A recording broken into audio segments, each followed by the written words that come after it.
but the appointment after surgery and after treatment, not story talking through when looking at this lights. Why do you use it for as pesticide to kill the mosquitoes? 2006 district court judge. نعم دكتور حسن عبد الرزاق إبراهيم سپۆری نەخۆشی شەکرە و کوێرەژێنەکان لە وڵاتی بەریتانیا هاتمەوە کوسەردان لەم کۆنفرانسە بەشداریم کرد وەکو وانەبێژ بەڕاستی کۆنفرانسێکی زۆر سەرکەوتوو بوو زۆر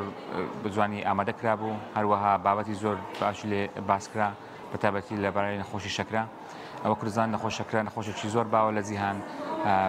بەگشتی زیاتر لە 500 ملیۆن کەس لە هەموو جیهان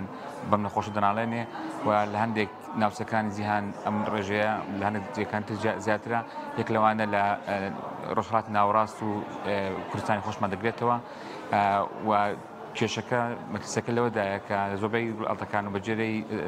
توێژینەوەکان کە 150 نەخۆشەکان تاوەکو 150 نەخۆشەکان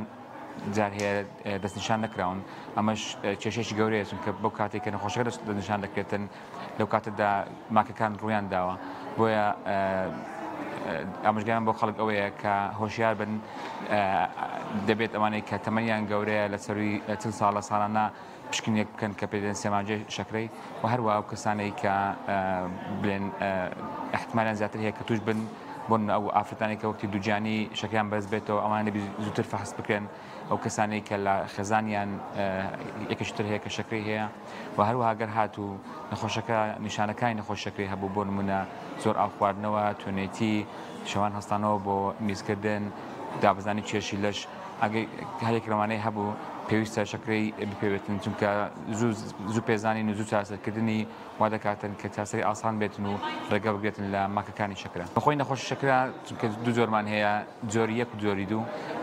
ناتوانین بڵێن چاسەر نەدۆزرایەوە چاسەریان هەیە بەڵام بڵێ چاسەری بنبڕ بەڵێ ئەمە شتێکی جیاوازە سەبارەت بە نەخۆشانەی کە جۆری یەکەمی نەخۆشی شەکریان هەیە کەمانە بە پێویستن بە ئینسولینە وەکو چارەسەر چونکە خۆشەکە لە لەشی ئینسولین دروست ناکاتن ئەمانە وەکو چارەسەریان هەیە خۆشبەختانە لە ماوەیەکی زۆرە و لە ینی دەتوانین نەخۆش بەکاری بێنێت بۆ کۆنتڕۆلکردنی حاڵەتەکەی بەڵام بۆ بنکردنی ئەم حاڵەتە تاوەکو ئێستا بەداخەوە نەگەیشتەوەی کە نەخۆش بتوانێتن بۆی بکرێتن بەڵام توێژنەوەی زۆر هەیە کە لە ئێستادا بەدەوامیشە کە نەخۆشەکان وەکو بڵێن دۆزراوەتەوە کە ئەوانەی کە لەو توێژنەوانە بەشدار دەکەن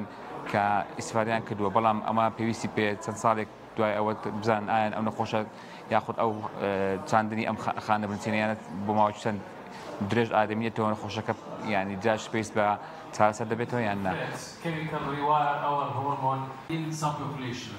It's present in water, foods, so hide some which is very important to us, we should be known. من دکتۆر بلند بەیار خەلیل نوێژداری تایبەتمەند و بەرپرسی نەخۆشیەکانی نەگوازراوەکان و ئەندامی بۆردی کوردستان دایابەتیک ئەسۆسییشن ئەم کۆنفرانسای زانستیەکانی گرنگەکانی ئەوەن نیترین ڕێکاری چارەسەری چۆنە و گەهشتیەکیرێ و هەروەسا باراپترژی خۆپاراستن لە ئەم نەخۆشیە چونکە نەخۆشی شەکر نەخۆشیەکی زۆر